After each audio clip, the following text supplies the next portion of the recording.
right තවත් එක technical setup එකක් මම දෙන්න උත්සාහ කරනවා මේ altcoin සම්බන්ධව. බොහෝ දෙනෙක්ට මේ අමතක වෙලා ඇති මේ dash USDT coin එක සම්බන්ධව. ඉතින් dash ගැන කතා කරද්දී මේක ඉතාමත් හොඳ හිස්ටරි එකක් තියෙන coin එකක්. මං හිතන්නේ ඔය nodes පවා ඉඳලා මේකේ ක්‍රියාත්මක වෙනවා. මං කියන්නේ සෑහෙන කාලයකට පස්සේ තමයි මම මේක ගැන බලන්නේ. හැබැයි ලිස්ට් එකේ තියෙන coin එක. වෙන coin එකකට සාපේක්ෂව මම දකින දෙයක් තමයි මේ coin එකේ අර කලින් බුල් රන් එක එන්න පටන් ගත්ත price එකේ ආරම්භයට මේ වෙනකොට ඇවිත් එන එක විශේෂ දෙයක් විදියට මම දකිනවා මේ මාකට් එකේ ඔයාලට පේනවා ඇති.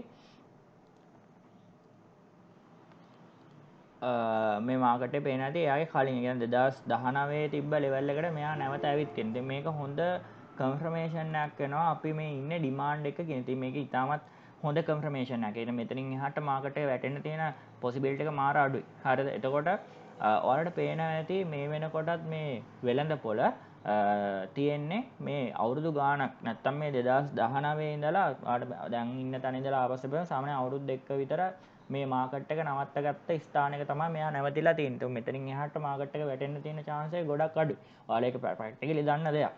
ඒ වගේම තමයි දැන් අනිත් coin වලට සාපේක්ෂව මොකද සමහර coin වල දකින්නවා ඒ පටන් ගත්ත තැන් වලට ඇවිල්ලා නැහැ මැද තියෙන්නේ. එතකොට අපිට කන්ෆර්ම් කරගන්න ටිකක් අමාරුයි. හැබැයි මේ coin එකට ආවට පස්සේ ඔයාලට ඉතාමත් පැහැදිලිව පේනවා ඇති. මේක මම ස්පොට් වලට තමයි රෙකමන්ඩ් කරන්නේ. මේ මාකට් එකේ මෙන්න මේ ලෙවල් එකට දැන් ඇවිල්ලා තියෙන බව. කියන්නේ දැන් මේ කියන ඩිමාන්ඩ් එකට ඇවිත් තියෙනවා. එතකොට මේකේ මැක්සිම් ටාගට් එකක් විදිහට මම දකිනවා සාමාන්‍යයෙන් අපිට මෙතේ තියෙනවා ඩිසෙන්ඩින් ඩයාග්‍රෑම් රෙසිස්ටන්ස් එක නැත්නම් ට්‍රෙන්ඩ් ලයින් එකක් වඩ පේන ඇති. මේ ට්‍රෙන්ඩ් එකේ මේ මාකට් එක යන්න පුළුවන් උපරිම මේන් ලෙවල් එක විදිහට මම දකිනවා මේ ඩොලර් 46යි. ඒ කියන්නේ 46 කියන්නේ 100ට කීයකින්ද? සාමාන්‍යයෙන් මේ තියෙන ලෙවල් එකේ ඉඳලා මෙතනට ගත්තොත් එහෙම සාමාන්‍යයෙන් 11ක් වගේ ප්‍රමාණයක්. මොකද මේ ලෙවල් එකට ගිහිල්ලා මාකට් එක නැවත එයාගේ ඩිමාන්ඩ් එකට ආය ඇවිල්ලා ටික කාලයක් ඇකියුමේට් වෙලා යන්න පුළුවන්. ඒක කියන්න බෑ කොහොමද කියන දේ. කෙසේ වෙතත් මේ තියෙන තත්ත්වයටතේ ඔයාලට පේනවා ඇති අපි අර ලොන් ටර්ම් ටයිම් පීරියඩ් එක තුළ අපි ඇවිල්ලා ඉන්නේ ඩිමාන්ඩ් එකකට කියන දේ.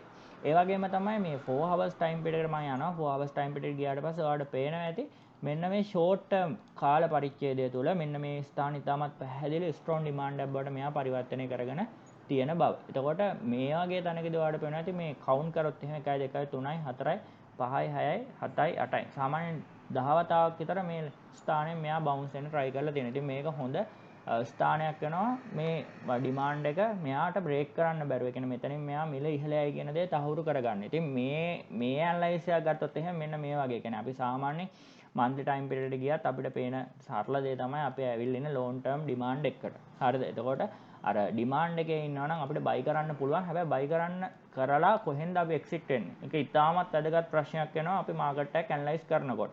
එතකොට ඔයාලා දකින්න නැතුව ඇති මේ සෙටප් එක.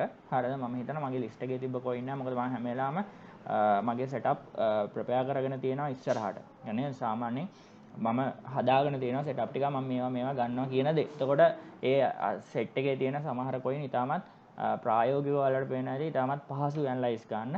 මේකත් ඒ වගේ coin එකක්. සමහර අවස්ථාවලදී අපිට opportunity දෙනවා. සමහර අවස්ථාවලදී අපිට opportunity දීලා නැහැ. හැබැයි මෙතනදී මම දකිනවා dash වල අපිට හොඳ මිලදී ගැනීම ස්ථානයක් තුළ මේක නැවතිලා තියෙනවා කියලා. ඉතින් ඔයාලා මෙතනදී හැකියාව තියෙනවා මේ coin එක මිලදී ගන්න. ඒ වගේම තමයි මෙහි උපරිම ලාභය 10% දක්වා පමණයි මම අපේක්ෂා කරන්නේ. මොකද ඒ ප්‍රධාන ලෙවල් එකක් විදියට ඔයාලට පේනවා ඇති මේ ස්ථානයේ තමයි අපිට තියෙන ස්ට්‍රෝන්ම සප්ලයි එක. ඒ වගේම තමයි මෙන්න මේ ඩිසෙන්ඩින් ඩයග්‍රෑම් ට්‍රෙන්ඩ් ලයින් එක මම භාවිතා කරනවා. මගේ එක්සිට් ලෙවල් එක විදියට. ඒතකොට ඔයාලට 10%ක විතර ලාභයක් මේ ස්පොට් ඔස්සේ ලබා ගැනීමට හැකියාව තියෙනවා මේ ඩෑෂ් coin එක තුළ. ඒට සාමාන්‍යයෙන් සතියකට හෝ වැඩි කාලයක් යන්න පුළුවන්. නැත්නම් දින 6ක් 7ක් යන්න පුළුවන්. ඒ කාලේ මට හරියටම කියන්න බෑ. මේ ඩිමාන්ඩ් එක වඩ වෙනවාද මේ ඩිමාන්ඩ් එක කිලෝමීටර් කාදී මෙයාට ඉතින් ඕන කාලයක් මේ පැත්තට යන්න පුළුවන්. ඉතින් මම හිතනවා මේ ඉතාමත් පැහැදිලි විශ්ලේෂණයක් ඒ. ඉතාමත් කෙටි කාලින විශ්ලේෂණයක්. ඉතින් අනිත් දේ තමයි මෙහි තියෙන සාර්ථකත්වයේ ඉතාමත් ඔයාලට තේරුම් ගන්න හැකියාවක් තියෙනවා. මොකද අපි long term period එක තුළ අපි ඇවිල්ලා ඉන්නේ strong demand එකකට කියන දේ. ඉතින් මම මේ අප්ඩේට් එක මම මේ ආකාරයෙන් නවත්තනවා. ඔයාලට මෙයින් ඔයාලගේ දැනුමත් මේකට දාන්න හැම වෙලාවම උත්සාහ කරන්න. ඒ වගේම තමයි තව දෙයක් කියන්න අවශ්‍යයි. මේ සියලුම විශ්ලේෂණ මම උත්සාහ කරන්නේ ඔයාලට මේ ටිකක් කාලීන වශයෙන්. ඒ කියන්නේ ඉදිරි දින කිහිපයකට දෙන්න. ඉතින් අර පොඩි ඉරි කැරි ටිකක් ගහලා මෙච්චරක් මෙහෙමයි මෙහෙමයි කියන එක තේරුමක් නැහැ. සාමාන්‍යයෙන් ඇනලයිස් එකක් දෙද්දී ඒක දැනෙන්න දෙන්න ඕන. ඉතින් ඒක තමයි මෙතනදී මම උත්සාහ කරන්නේ. ඉතින් ඔබලාට මේ ඩෑෂ් කොයින් එක ගත්තොත් එහෙම මේකෙදි හොඳ ස්පොට් ඕඩර් එකක් දාන්න හැකියාව තියෙනවා. එහෙනම් මම මේ අප්ඩේට් එක නවත්තනවා. අපි අලුත් අප්ඩේට් එකෙන් නැවත සම්බන්ධ වෙමු. ස්තුතියි.